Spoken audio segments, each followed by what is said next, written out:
100 টাকা কাকে বলে? 100টা 1 টাকার নোটকে, ঠিক না? 1 টাকার নোট যদি 100টা হয়, আমি আর আপনি আমরা বলবো এখানে 100 টাকা, ঠিক না? 1 টাকার নোট যদি 99টি হয়, কখনো আমরা 100 টাকা বলবো না, ঠিক না? 1 টাকার নোট যদি 50টা হয়, আমরা কখনো 100 টাকা বলবো না। 1 টাকার নোট যদি 75টি হয়, আমরা কখনো 100 টাকা বলবো না। অর্থাৎ ইসলাম পরিপূর্ণ মানতে হবে।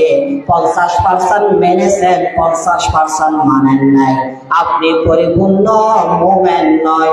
70% মেনেছেন, 30% মানেন নাই, আপনি পরিপূর্ণ ঈমানদার নয়।